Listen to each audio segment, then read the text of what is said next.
Heart surgery কি বলে? আপনাদের এই এলাকায় কারো হয় নাই? শুনছেন না এটা? ওপেন হার্ট সার্জারি, গলা থেকে নাভি পর্যন্ত একেবারে কেটে ফেলে।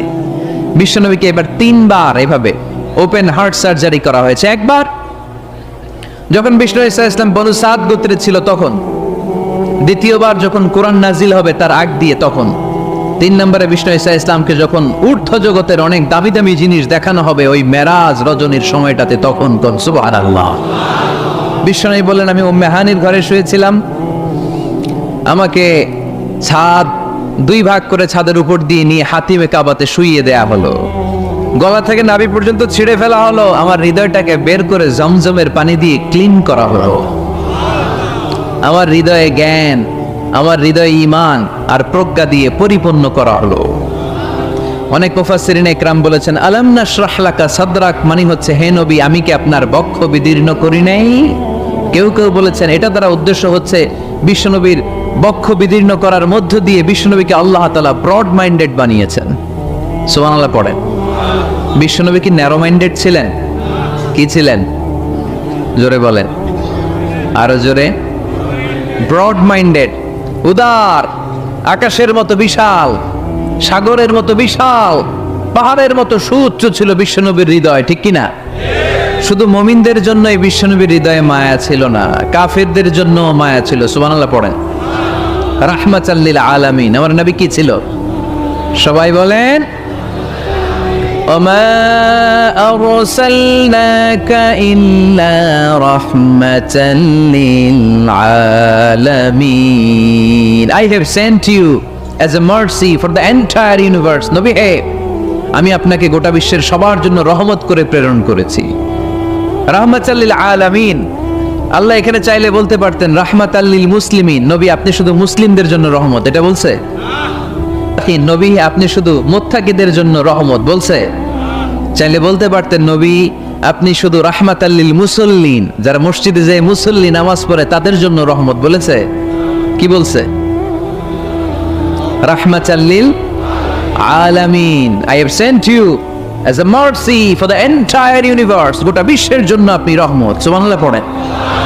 সবার জন্য রহমত, সবার জন্য হৃদয় দিল দরিয়া। এজন্য তিনি ছিলেন ব্রড মাইন্ডেড, কখনো মানুষের ক্ষতি করতে চাইতেন না। এমনকি যুদ্ধের ময়দানে যেখানে আপনি প্রতিপক্ষকে আঘাত করবেন সেখানেও বিশ্বনবী ক্ষয়ক্ষতিকে মিনিমাইজ করার ট্রাই করতেন। তিনি যখন খায়বার দুর্গে আক্রমণ করবেন তার মিলিটারিকে, বিষ্ণু ঈসা ইসলাম মিলিটারিকে 5 ভাগে ভাগ করতেন। 5 ভাগে ভাগ করতেন। কি কমান্ডার ছিলেন তিনি! এক ভাগের নাম মুকদ্দমাতুল জাইশ, ফ্রন্ট উইং, ডান দিকে একটা থাকতো মাইমানা, বায়ে একটা থাকতো মাইসারা, মাঝখানে যে ব্যাটালিয়ন থাকতো এটার নাম কলব, পেছনেরটার নাম খালফ। সুবহানাল্লাহ পড়েন। এজন্য বিশ্বনবী যখন অ্যাটাক করতেন তখন সবাই বলতো যা আল মুহাম্মদ ওয়াল খামিস, মুহাম্মদ তার 5 উইং এর ব্যাটালিয়ন নিয়ে আমাদের উপর আক্রমণ করেছে। যুদ্ধের ময়দানে তিনি ঘোষণা দিতেন, খবরদার এই যে ইহুদিদের উপর আক্রমণ করবা, যুদ্ধ করবা, কোন নারীদের গায়ে হাত তুলো না, শিশুর গায়ে হাত তুলো না, বৃদ্ধ বৃদ্ধার গায়ে হাত তুলো না, খ্রিস্টান পাদ্রী বাবা যারা আছে, ফাদার অফ খ্রিস্টিয়ান, পাদ্রীদের গায়ে হাত তুলো না। যুদ্ধ করতে যে গবাদি পশু মেরো না, গাছপালাগুলো ভেঙো না। সুবহানাল্লাহ করতে মনে চায় না? গেছে যুদ্ধ করতে, গেছে কি, কিন্তু ক্ষয়ক্ষতি মিনিমাইজ করার জন্য কি চেষ্টা করতেন! কি রহমতের নবী! সবাইকে সম্মান করতেন, সবাইকে মানুষ হিসেবে দেখতেন। আমরা ভাগ করে ফেলি, আমরা দেখা মাত্রই যদি দেখি মাথায় টুপি আর দাড়ি, তখনই ভাবা শুরু করে এটা কার মুরিদ? কি সরসিরার মুরিদ, না চরমনায়ের মুরিদ, না আটরশির মুরিদ, না অমুক জায়গার মুরিদ। অথবা আমরা বলতে শুরু করি কি জামাত করে, না খেলাফত মজলিস করে, না ইসলামী আন্দোলন করে, না তাবলীগ করে। ভাগাভাগি আছে না নাই? কিন্তু আমরা তাকে মানুষ হিসেবে দেখি না। আগে দেখতে হবে মানুষ। আপনার চোখ দিয়ে যা দেখবেন এগুলো মানুষ, এগুলো সবাই মানুষ। বিশ্বনবী মানুষ হিসেবে সবাইকে ট্রিট করতেন। সাহাবাদেরকে নিয়ে বিশ্বনবী বসে আছেন, একটা লাশ নিয়ে যাওয়া হচ্ছে, লাশ দেখে বিশ্বনবী দাঁড়িয়ে গেলেন। সাহাবারা বললেন, ইয়া রাসূলুল্লাহ আপনি দাঁড়ালেন যে? ইন্নাহু ইয়াহুদি, এটা ইহুদির লাশ। ইন্নাহু ইয়াহুদি, এটা তো ইহুদির লাশ, বসেন, দাঁড়ালেন যে? বিশ্বনবী বললেন, আওয়ালাইসাত নাফসান, এটা কি মানুষ না? সুবহানাল্লাহ পড়বেন না? আওয়ালাইসাত নাফসান, হোক না ইহুদি, হোক না খ্রিস্টান, হোক না আস্তিক আর নাস্তিক, এটা কি মানুষ নয়? সে মানুষ। সবার উপরে মানুষ সত্য, তাহার উপরে নেই। মাখলুকাতের মধ্যে সবচাইতে বেশি শ্রেষ্ঠতম হচ্ছে মানুষ। বিষ্ণুনবী সবাইকে মানুষ হিসেবে ট্রিট করতেন। এজন্য বিশ্বনবী হচ্ছেন সবচেয়ে বেশি ব্রড মাইন্ডেড, মানে খোলা মনের, বড় মনের, দিল দরিয়া। ন্যারো মাইন্ডেড ছিলেন না। আমরা ন্যারো মাইন্ডেড, আমরা অল্পতে ঝগড়া বাঁধিয়ে দেই, আমরা অল্পতে অন্যকে গালমন্দ করি, আমরা অল্পতে ভাগাভাগি করি। ভাগাভাগি করবেন না, সহজ করে ইসলামকে উপস্থাপন করুন। আর দিন ও ইউসরুন লা উসরা ফি। আমার প্রিয় ফরিদপুরের ভাইয়েরা, দিন সহজ, এটার মধ্যে কাঠিন্যতা নাই। আমরা এটারে কঠিন বানাইছি। আমি প্রায় বিভিন্ন মাহফিলে বলি যে আল্লাহ ছাড় দেয় কিন্তু মাওলানা ছাড় দেয় না। আছে না নাই? আল্লাহ ঠিকই ছেড়ে দিয়েছে। মৌলভী ছাড় দেয় না। বিশ্বনবী সাহাবাদেরকে নিয়ে বসা, এক বেদুইন এসে মসজিদের ভিতরে উট ঢুকায় দিছে, মসজিদে নববীতে, আর মসজিদের মাঝখানে বসে পেশাব করা শুরু করে দিস। আপনাদের এখানে ফরিদপুরের সবচেয়ে বড় মসজিদ কোনটা? কি নাও? এই কেন্দ্রীয় জামে মসজিদের ভিতরে যদি এক হিন্দু ঢুকে পেশাব শুরু করে কি করবেন? হ্যাঁ, ওই কয় কোবাইলাম, তো আবেগে ওরে পিটানো শুরু করবে সবাই। সাহাবারাও তাই শুরু করলেন, মারতে উদ্ধত হলেন। বিশ্বনবী বললেন, এই রাখো রাখো, ওরে পেশাব করতে দাও, পেশাব করতে দাও। এর কারণ কেউ যখন ইউরিন পাস করে, স্টুল পাস করে, তখন এটা তাকে ধীরে সুস্থে করতে দিতে হয়। এজন্য টয়লেটে কেউ ঢুকলে জোরে বাড়ি দিবেন না। তাহলে খবর আছে, কাশি দিবেন, যে একটু কাশি দিবেন এরকম, হ্যাঁ, তো এরকম কাশি দিবেন। অথবা পায়চারি করবেন। যদি পায়চারি করেন তাহলে সে বুঝবে সামওয়ান ইজ ওয়েটিং আউটসাইড, সামনে একজন ওয়েটিং করতেছে বাইরে, আমাকে বেরোতে হবে। কিন্তু আপনি যদি ওরা ডাকতেন, কুদ্দুস রে, কুদ্দুস কইবা আমি নাই, কারণ এটা ভয়ঙ্কর একটা বিষয়। আপনি যখন ইউরিন পাস করছেন খুব স্মুথলি করতে হয়, তখন ডাক দিলে পেশাব আটকায় গেলে আপনার ভয়ঙ্কর রোগ হতে পারে। কি ফিলোসোফার ছিলেন, কি বড় ডাক্তার ছিলেন বিশ্বনবী মুহাম্মদ সাল্লাল্লাহু। বিশ্বনবী বললেন, ওরে ডেকো না, কাজ সারতে দাও। ইচ্ছা মতো বেটা পেশাব করার পরে বিশ্বনবী গেলেন, যে বললেন, তুমি যে পেশাব করেছো তুমি কি জানো এই জায়গাটা কি? বেদিন বলে, না আমি তো জানি না এই জায়গাটা কি। বিশ্বনবী বললেন, এটা আমাদের ইবাদতগাহ। এটা আমাদের কি? ইবাদতগাহ। এইখানে ঢুকে আমরা আমাদের রবরে ডাকি, আল্লাহরে ডাকি, আমরা নামাজ পড়ি, জিকির করি, তাসবিহ পড়ি। এটা আমাদের ইবাদতগাহ। কাজটা করা তোমার মোটেও ঠিক হয়নি। লোকটা অবাক হয়ে গেল, ঘটনা কি? তাদের ইবাদতগাহতে আমি পেশাব করেছি আর আমাকে জামাই আদর, আর আমাকে এত সুন্দর করে বলে যে এটা ইবাদতগাহ। আমাদের ইবাদতগাহের ভিতরে যদি কেউ এরকম করতো, ওরে তো একেবারে সাইজ করে ফেলতাম। সে অবাক হয়ে গেল। সে জিজ্ঞেস করলো, হু আর ইউ, কে আপনি? বিশ্বনবী বললেন, না মুহাম্মদ সাল্লাল্লাহু, আমি শান্তির ধর্ম ইসলামের প্রেরণার বাণী বাহক। আমি লা ইলাহা ইল্লাল্লাহ মুহাম্মাদুর রাসূলুল্লাহ এই বাণী দিয়ে গোটা বিশ্বে বিপ্লব তৈরি করতে এসেছি। বেদুইন বলল, আমাকেও আপনার বিপ্লবে শরীক করে নেন। ইসলাম মারামারি কাটাকাটিতে আসে নাই।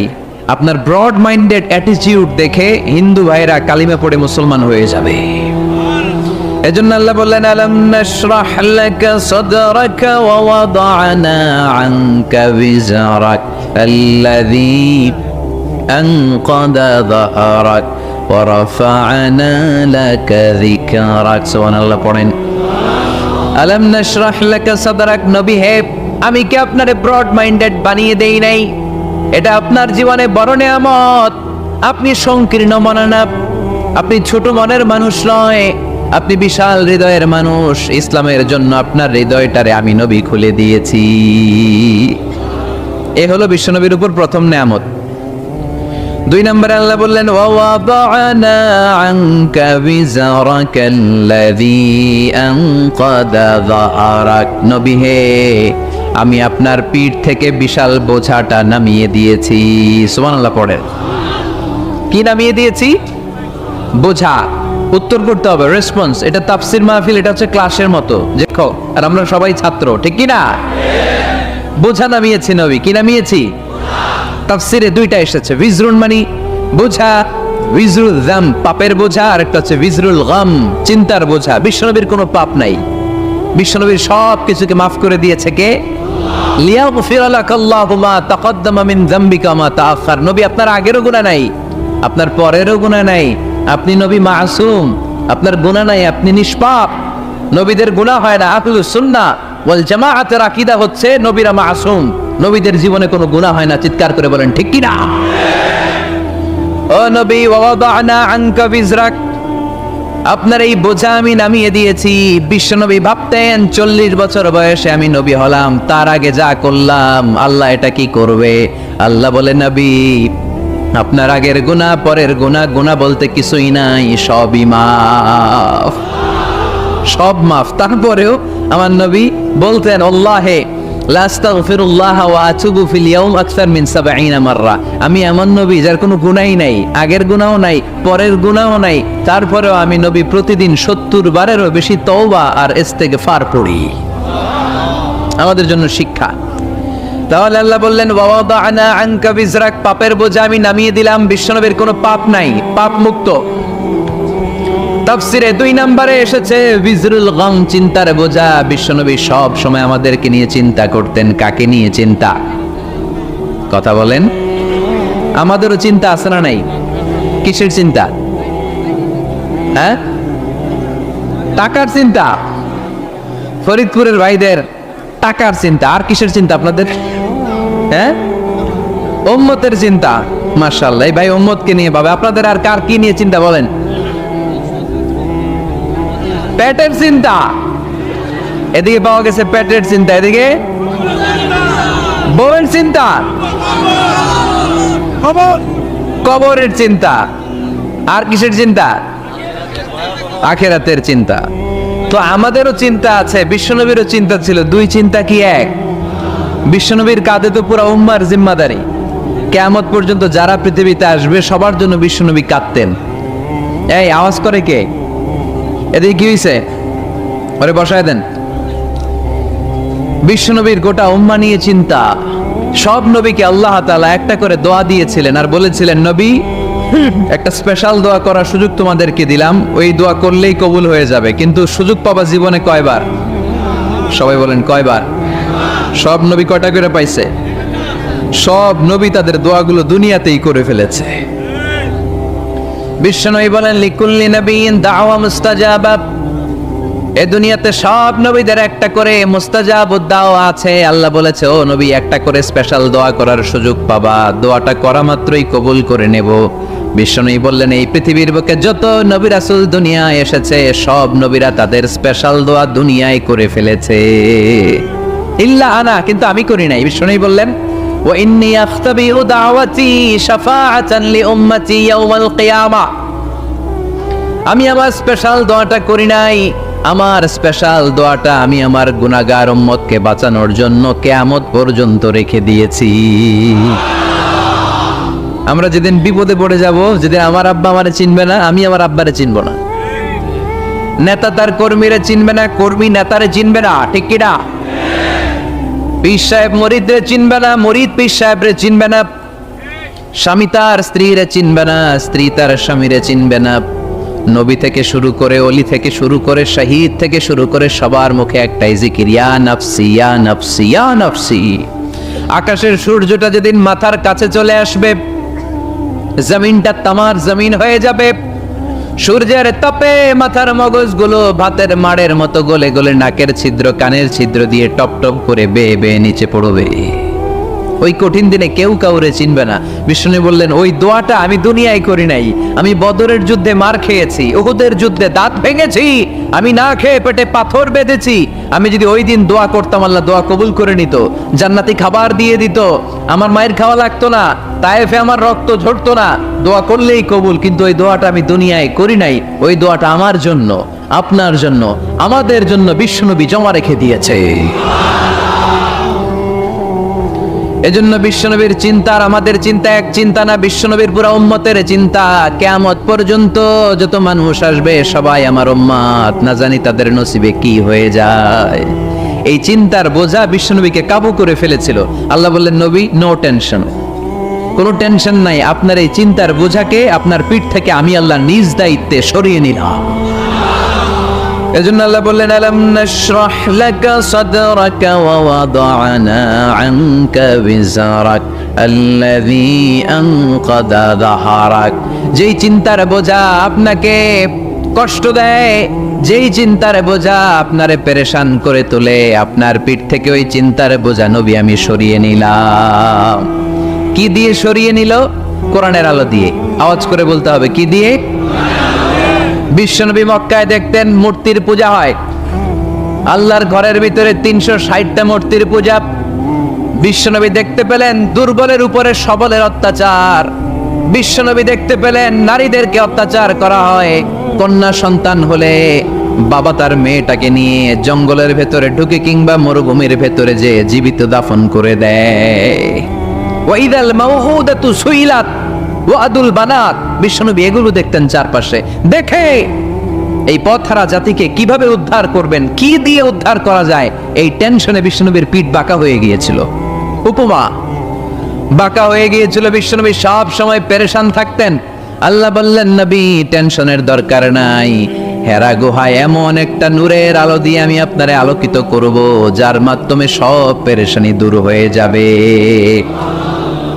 ألم نشرح لك صدرك ووضعنا عنك وزرك الذي أنقض ظهرك। আপনাকে পেরেশান বানিয়ে দেয় এরকম সব চিন্তার বোঝা আমি আল্লাহ সরিয়ে নিলাম। সুবহানাল্লাহ। দুইটা নেয়ামত শুনলাম, এবার 3 নম্বর নেয়ামত আল্লাহ বললেন ওয়া রাফা'না লাকা যিকরাক। এটা মুখস্থ করতে হবে আজকে, আমার সাথে সাথে পড়েন ওয়া রাফা'না লাকা যিকরাক। সবাই বলেন নাই, পড়েন ওয়া রাফা'না লাকা যিকরাক ওয়া রাফা'না লাকা যিকরাক। নবী হে, আপনার সম্মানকে আমি আকাশচুম্বী করেছি। I have dignified your status high and high the highest peak. আপনার মর্যাদা উঠাতে উঠাতে আকাশ বাতাস ছাপিয়ে সাতাকাশ কাঁপিয়ে আরশের উপরে নিয়ে গিয়েছি। আপনার মর্যাদা আমার পরপরই, স্রষ্টার পরে পুরো সৃষ্টিকুলের উপরে বিশ্বনবীর মর্যাদা আছে না নেই? এজন্য আল্লাহ বললেন ওয়া রাফা'না লাকা যিকরাক। ও নবী, আপনার মর্যাদা সম্মান আমি আকাশচুম্বী করেছি। আপনার সুনাম সুখ্যাতি মান মর্যাদা আমি গোটা বিশ্বে ছড়াইয়া দেব। এ আয়াত যখন নাজিল হলো কাফেররা হাসতে শুরু করলো। কাফেররা বলে, মোহাম্মদ বেটা বলে কি, ও জানে বাঁচবি কিনা ওইটাই তো সন্দেহ। আমরা যেই ষড়যন্ত্র পাকাচ্ছি ও জানে বাঁচবি কিনা সে এটাই সন্দেহ, তার নাম গোটা বিশ্বে ছড়াবে কি করে আমরা দেখে নেব। আল্লাহ বলেন, তোরা আমার নবীর সুনাম সুখ্যাতি ছড়ানোর ব্যাপারে বাধা তৈরি করবি, তোরা আমার নবীর ব্যাপারে অপপ্রচার চালাবি, তোদের অপপ্রচারকেই আমি আমার নবীর প্রচার মাধ্যম বানিয়ে দেব। তোরা করবি অপপ্রচার।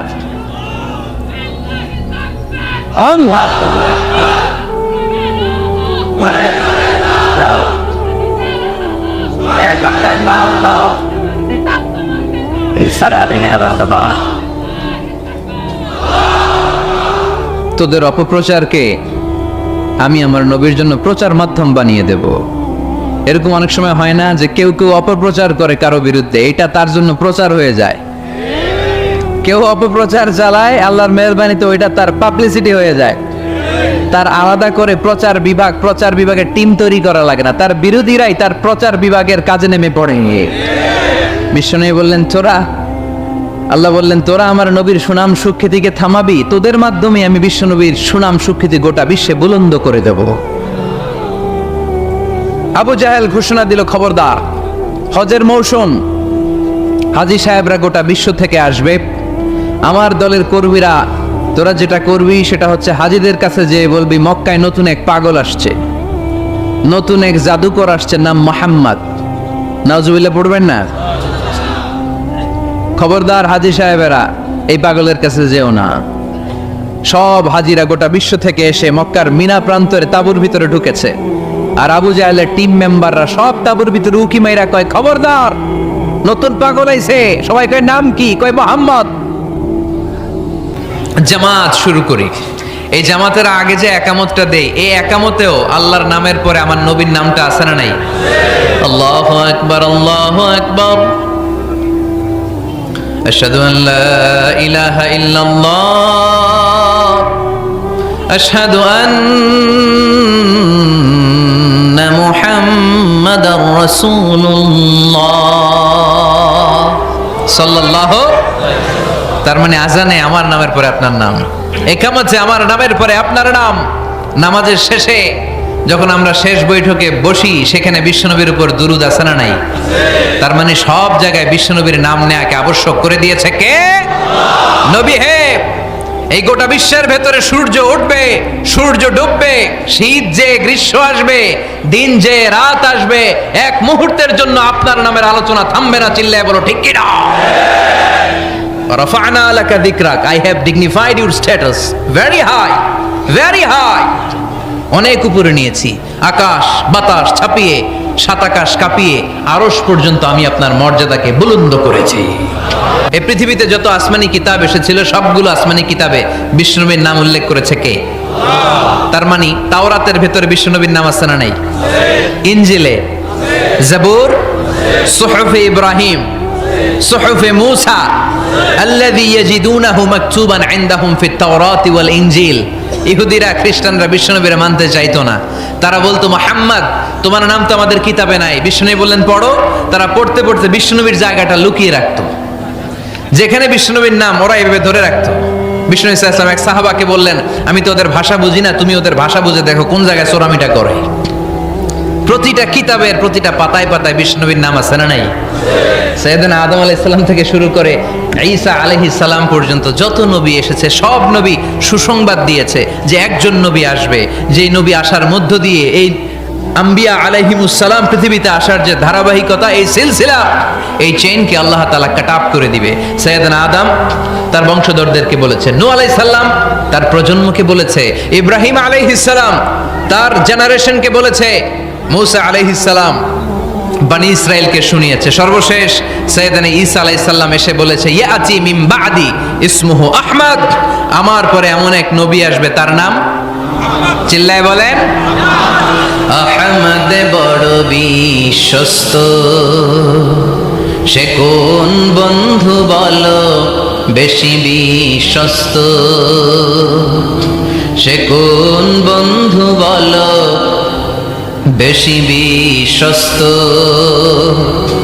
কার কাছে মন খুলে দেয়া যায়, কার কাছে প্রাণ খুলে বলা যায়,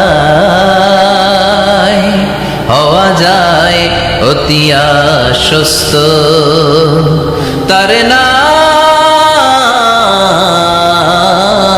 আহমদ বড় বিশ্বস্ত। সুবহানাল্লাহ পড়েন। ইয়াতি মিন বাদি ইসমুহু আহমদ, আমার পরে এমন এক নবী আসবে তার নাম হবে আহমদ। এই নবীর পরে আর কোন নবী আছে? চিল্লায় বলেন লা নবিয়্যা বাদি ওয়ালা রাসূলা, আমার পরে কোনো নবীও নাই, আমার পরে কোনো রাসূলও নাই। তবে আমার পরে যদি নবী হওয়ার যোগ্যতা কারো থাকে, আমার ওমরে ফারুক নবী হওয়ার যোগ্যতা রাখে। কোন নবী নাই, খাতামুন নবিয়্যিন, আমার পরে কোনো নবী নাই। তার মানে বিশ্বনবীর জীবনে 3 নাম্বার নিয়ামত হলো রাফা'না লাকা যিকরাক। মর্যাদা আমি বাড়াতে বাড়াতে বাড়াতে বাড়াতে নবী অনেক উপরে নিয়েছি। আবার আল্লাহ আমাদেরকে ডেকে বললেন, ও ইমানদার বান্দারা শোনো, আমি স্বয়ং আল্লাহ তাআলা আমার ফেরেশতা বাহিনী নিয়ে এই নবীর উপরে স্বয়ং আমি দুরূদ পড়ি। ইন্নাল্লাহা ওয়া মালাইকাতাহু ইউসাল্লুনা আলান নবী ইয়া আইয়ুহাল্লাযীনা আমানু সাল্লু আলাইহি ওয়া সাল্লিমু তাসলিমা। পড়েন আল্লাহুম্মা সাল্লি আলা মুহাম্মদ ওয়া আলা আলি মুহাম্মদ কামা সাল্লাইতা আলা ইব্রাহিম وعلى آل إبراهيم إنك حميد مجيد اللهم بارك على محمد وعلى آل محمد كما باركت على إبراهيم وعلى آل إبراهيم إنك حميد مجيد تذكر করে পড়েন সুবহানাল্লাহ। এমন নবী যে নবীর উপর আল্লাহ নিজেই দুরূদ পড়ে, ফেরেশতারা পড়ে, এজন্য আমাদেরও পড়ার দরকার আছে না নাই? আবার আল্লাহ বললেন, নবী আপনি এমন নবী যেই নবীকে আমি হাউজে কাউসার দিয়েছি, লক্ষ লক্ষ নবীদের কাউরে কিয়ামতের দিন আমি হাউজে কাউসারের মালিক বানাবো না, শুধুমাত্র কেবলমাত্র একমাত্র আপনি ছাড়া। ইন্না আ'তাইনাকাল কাউসার ফাসাল্লি লিরাব্বিকা ওয়ানহার ইন্না শানিআকা হুয়াল আবতার। সুবহানাল্লাহ পড়ে। এই হাউজে কাউসারের পানি খেতে চান? পান করতে চান? বিশ্বনবী না দিলে খাইতে পারবো আমরা? হাউজে কাউসার পান করতে চান কারা? হাত তুলে দেখান।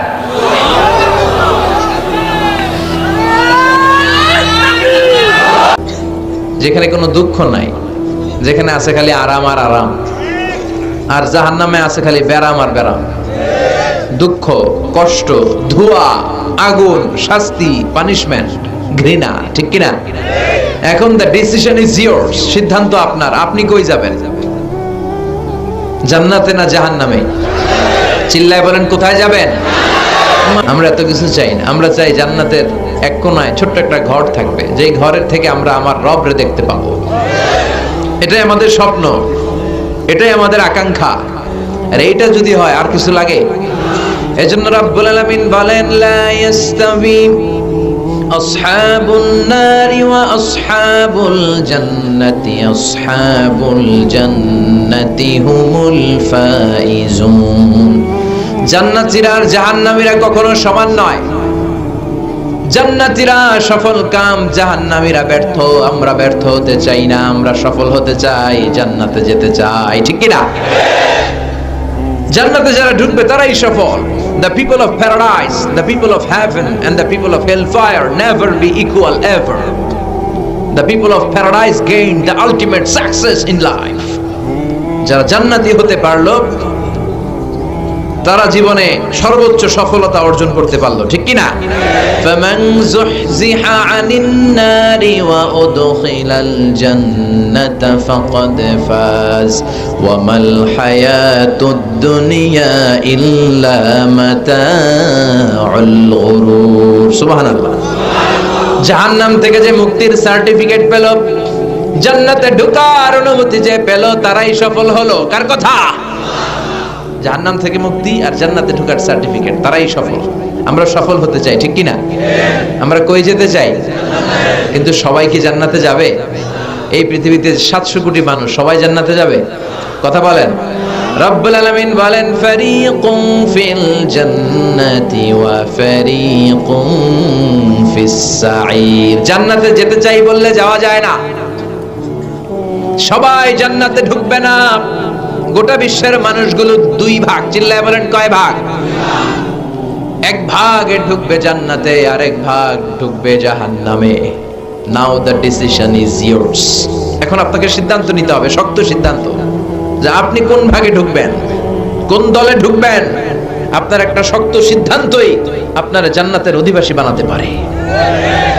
আর আপনার একটা দুর্বল সিদ্ধান্ত আপনাকে জাহান্নামের অঙ্গার বানিয়ে দিতে পারে, ঠিক কি না? এজন্য সিদ্ধান্ত নেন, কই যাবেন? কোথায় যাবেন? আমরা জান্নাতে যাব ইনশাআল্লাহ। পড়ে আশা রাখার দরকার আছে না নাই? আল ঈমানু বাইনাল খাউফি ওয়ার রাজা। ঈমান হচ্ছে ভয় আর আশার মাঝখানে। আল্লাহর ভয়ও লাগবে, আবার আশাও লাগবে, ঠিক কি না? আল্লাহর আশা, ভরসা, দয়া, এটাই আমাদের সম্বল। আমাদের ইবাদত, আমাদের আমল, আমাদের সম্বল বা ভরসা নয়।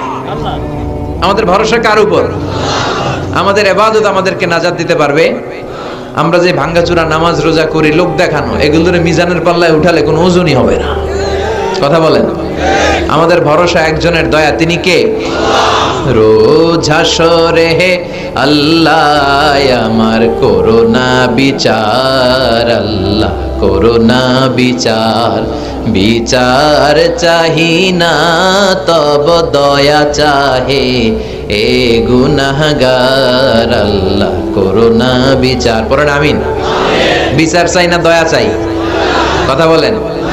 বিচার করলে বাঁচার উপায় আছে? আল্লাহ যদি কয় নামাজ পড়লি না কেন, রোজা রাখলি না কেন, যাকাত দিলি না কেন, চোখের হেফাজত করলি না কেন, পর্নোগ্রাফি দেখলি কেন, সুদ খাইলি কেন, ঘুষ খাইলি কেন, 14ই ফেব্রুয়ারিতে লাফালাফি করলি কেন? যদি ধরে অশ্লীলতা, এটা শয়তানের অনেক বড় একটা কনস্পাইরেসি। শয়তানের কাজ হচ্ছে মুমিন বান্দার দেহ থেকে জামা খুলে ফেলা। শয়তানের মিশন ছিল জান্নাতে সাইয়েদনা আদম আলাইহিস সালামকে উলঙ্গ করা, আমাদের আদিমাতা হাওয়া আলাইহিস সালামকে উলঙ্গ করা, নিষিদ্ধ গাছের ফল খাওয়ায় দিল। সাথে সাথে সাইয়েদনা আদম হাওয়ার দেহ থেকে জান্নাতি পোশাক পড়ে গেল, ঠিক কি না? ওইদিকে আমাদের মা বাবারে জ্বালাইছে আর দুনিয়াতে আম করে জ্বালায়। আমার বোনেরা, এই হেজাব আপনার অধিকার, এই অধিকার থেকে যেন আপনি বঞ্চিত না হয়ে যান। হেজাব আপনার অহংকার, হেজাব আপনার আভিজাত্যের প্রতীক, আপনার রুচিশীলতার প্রতীক, আপনার সম্মানের প্রতীক, ঠিক কি না?